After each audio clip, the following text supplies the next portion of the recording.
Welcome. Brew day is happening. It is raining a little bit.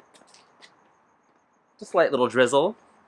I am mid-lockdown right now, so I figure let's get some brewing in. Now's the time.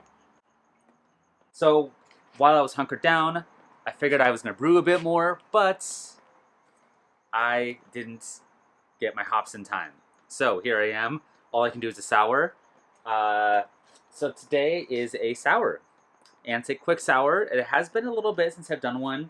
I like to do it with 2-row grain. That's my favorite way of souring. I've tried every method. This is going to be with loquats. 2 gallons. 1 gallon is going to be loquats. Like I'll sour it first, then add the loquats.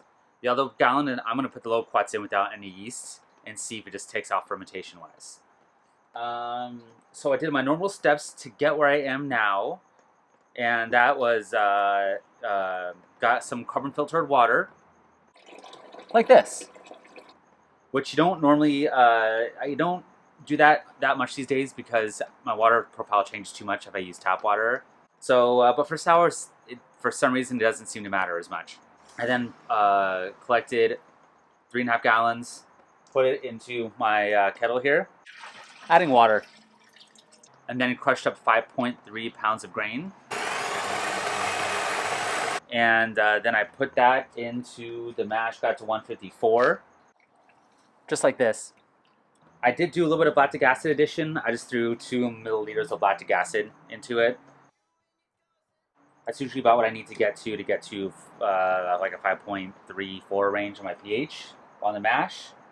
I do not add any salt usually in the mash for sours. Again, it doesn't necessarily really matter. Maybe chloride if you want to boost the body a little bit. Then collected the wort and I boiled it for 30 minutes. But that brings us to here. It's been 30 minutes. The next most important step for this is to get your pH to 4.5 first, and that ensures head retention later on. It also helps from other bad bacteria getting in that you do not want. So I always usually eyeball this. I'll do a little bit at a time. And I like to do this hot so I can still like stir it and take tests and not worry about sanitation as much because it's so hot still. I already did 1 milliliter. There's 2 of lactic acid. I will have to cool this down afterward because if I put the pH meter in this really, really hot water, it won't read well. I think some pH meters, expensive ones, can actually just do even really hot temp adjustments. I don't have that pH meter. I think mine is somewhat temp adjustable, but it's cool. I'm going to cool it down anyway. Alright, that only got me to 5.2. So I'm going to add probably 3 milliliters of lactic acid. There it is. I added the 3 milliliters of lactic acid and then ran the wort through it. So this should all be at 4.5. Yeah, I'm going to cool down and then do the next step. My goal is 112. That high heat helps with the 2-row to do its thing without getting the bad stuff at that temperature. Milk to Funk has great resources on this. If you need more, Google that, you'll be set. I'm going to transfer now. I'm at 112 into my 2 jugs and go from there. They are filled. This one's a little higher. This is a 2-row one here. I want to go as high, as much at the top as possible to avoid oxygen exposure to get in. I'll probably throw some CO2 on top of this as well. This is the fruit one, so I need a little headspace because this will ferment most likely. And the tree, my loquat tree, is right there. And even though it's raining, I am going to go harvest some. So, yeah, wish me luck. A little rain never hurt nobody.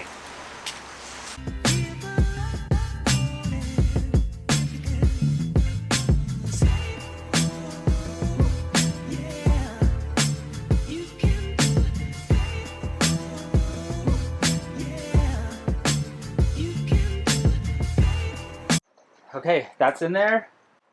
Now the 2-row, about an ounce of 2-row here that I'm spilling everywhere. There it is. So what I'm going to do is fill this with water, and I put my my brew in a bag mesh thing. Then I'm going to put this in there, keep it at 112 for about 3 days. So the gravity before we do the next thing is 1053, right where I was going for. So yeah, let's go to the next step and let's see what happens. been a full week. Well, 5 days. Let's see what we have, shall we? Yeah. Well, I knew it was a risk. The fruit one looks like it does have mold on it. I mean, I don't. It's weird. It's in one spot on the side. I'll show you. It's unfortunate because if I could have sunk the fruit, I think I would have had a shot at some sort of fermentation. It was risky. Normally what I would have done if I want to harvest yeast from fruit or bacteria from fruit is made a starter with it, a smaller amount. But I'll probably just dump this one. It's also way different in color. If you can tell from the one with the grains in it. And that just could be from the fruits, could be from contamination. I'm going to smell this just because I'm just curious. The mold one. Let's see. It does not smell moldy. So, but I shouldn't take that risk on that. This one, however, beautiful, bright looking color. Usually I get a lot of fermentation when I do the like using 2-row. No fermentation this time that I could see. Looks like there may have been, but if there was, it wasn't a whole lot, which is good. I want just the lactic acid from it. So I'm going to take a pH reading right now and see where the one with the grain is at. So far, this 2-row still is the best way to sour beer quickly that I've used. It's like, what, 4 or 5, probably the 5th time I've done it this way? Let's see how it tastes, though. Smells fine. Could be a hair more acidic. Just a hair. I think I'm going to let it go another 24 hours. And maybe crank up the heat a little bit more. Not 112, maybe go to like 117 or something. I might do a little more 2-row in there, too. We'll see. I'll dress it tomorrow and go from there. See you then. That is the temperature. I have been keeping it at for 24 hours, a little under 24 hours, like maybe 20 hours. Do a little more grain in there, a little sprinkle. And I'm just going to do it now. I mean, 3.5 is pretty good. I want to get a little more sour. I prefer probably closer to 3.4, 3.3. Might be a little too much, but it's all good. So what I'm going to do now is boil this for about 15 minutes, not add any hops to it, and yeah, and then go from there. I'm not going to do anything too fancy. I'll just cool it down normally with an ice bath in this case, and yeah, pitch the yeast and let the actual yeast do its thing now. So going to do that now.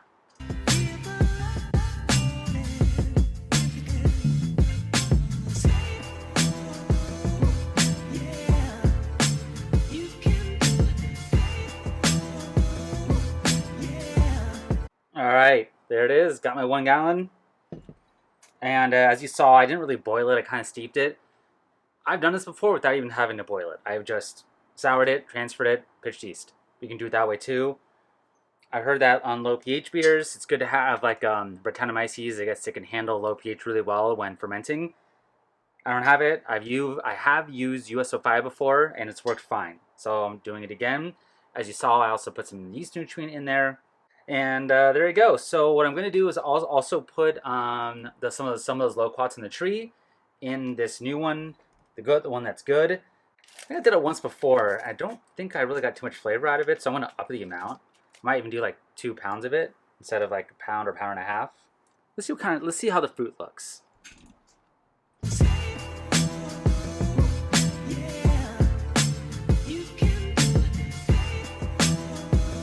Alright, I think that's looking pretty good, and it's not raining this time. And one last thing before we go to the tasting on this is I saved some wort to take a pH reading. I gotta find that, and let's see if the pH dropped at all overnight. It did not. So 3.5 is what it is.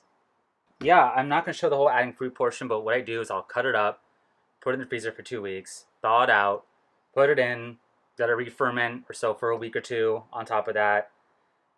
I often transfer it to another vessel and let that sit for another week to let it all clear out so no particles get in the bottling process. But alright, let's go to the tasting. The tasting has arrived. Now for you, it's instantaneous. Went from one scene, some video clips were happening, you saw some brew day happening, maybe some bottling, I don't even know, some fruiting. That was like 3 months ago for me. So I took forever to get to this. I don't know why. I kind of just bottled it. I totally forgot about it. And I was like, oh my gosh, I have not tasted this beer yet. So let's get to it. I have been having some weird chest freezer issues. Our fridge broke. Had to put a bunch of our fridge stuff in the chest freezer. But being that full, things got too cold. And this was in there, and I don't know. I don't know if it froze at one point. But it's all part of the process, I guess. So it looks a little carbonated. You know, it could be a little more. There's also a sour. So let's get to it. The nose off the bat's pretty cool. It's fruity. Very, very fruity. I wouldn't say it's loquat. I mean, maybe, I guess, but I haven't had many loquats. I'd say a lot more peach. Yeah, very fruity. Very ripe peach fruit. Maybe a little like cantaloupe or something in there too. Oh yeah. It's a little flat. It's okay. It's okay though. Nice and tart, not too tart. That peachy melon thing is coming through in the taste. A little less so on the smell. The smell's a lot more pungent with that. But it's good. It's more lemony on the taste. Straightforward, good sour. Turned out much better than I thought. You know, having the fruit ripe. I do remember it being pretty ripe when I did it. I think it was raining when I picked the fruit too, if I recall. If I get that right, then I have the best memory ever. Solid. Now, I did make this a little bit ago. I think it was last year. Found a bottle of that. I want to compare it. This might be 2 years old, to be honest. I'm not entirely sure. So this was in a different cold chest freezer, so this wasn't sitting as cold. And it's definitely more carbonated off the bat. Okay, the nose on this one's more honey. On the older one, a little bit dirtier, a little funkier. I don't think I've added any bread to the original one. I think the other one, the old one, was just straight, very similar. I think I soured it a lot with two-row and put the fruit in very similarly. A lot less sour.